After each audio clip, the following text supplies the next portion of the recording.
Shalom Uberacha. We continue with Parashat Azinu. Now, Parashat Azinu is very complicated to understand for most people who already learned a little Torah. We already had the Tochachot, the rebukes. What do we need Parashat Azinu? Not only that, there's an incredible kasha. It says, a poem? Moshe Rabbeinu writes it as a poem? Then we have another problem. Most of it is a Tochacha, but at the beginning ends. It starts in a beautiful way and ends in a beautiful way. What in the world is going on? What is happening?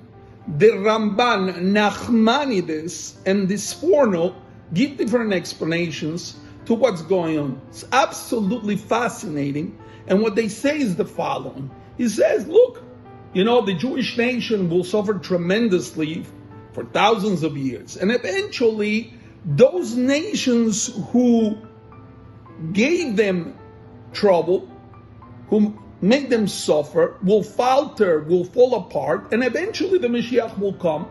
So therefore he ends in a good note. It's a poem. I saw an incredible story to try to explain this. There was a big tzaddik in Europe named Rabbi of Radushitz.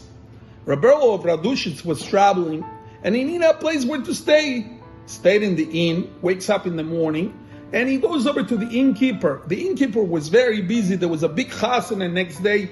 And he goes over to the innkeeper and he says, listen, where did you get this clock in my room?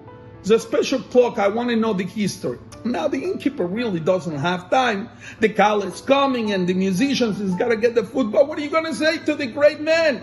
The tzaddik asked you where the clock came from, so you better come up with an answer. So after 2 days, he looked around and he came back to the Rebbe, to Rabbi, and he says, listen, Rabbi, is an amazing story. This clock, you were right, it used to belong to the Jose of Lublin, the great tzaddik. And the Jose of Lublin passed away and his family needed some money, so they sold it. Eventually other people bought it. I got it from the flea market, and that's how you have it. But let me ask you, how did you know it was a special clock? So Rabbi says to him, he says, most clocks, every clock in the world, every hour that goes by, people get sad.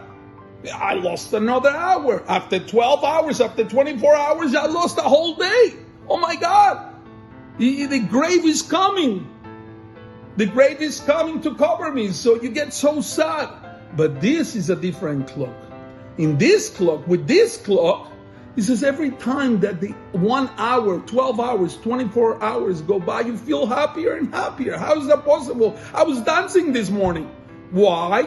Because it doesn't tell you you've lost an hour. It tells you you are 1 hour closer to the Geula, to the redemption, to the Mashiach. And that is exactly how we have to look at it in Rosh Hashanah. We're about to get to Rosh Hashanah. Parshas Azinu, Rosh Hashanah are always together. He says, we cannot be depressed. Yes, there is tremendous trouble in the land of Israel and Jews are suffering. But we have to look at it as already 1 more hour closer to the redemption. Shabbat Shalom.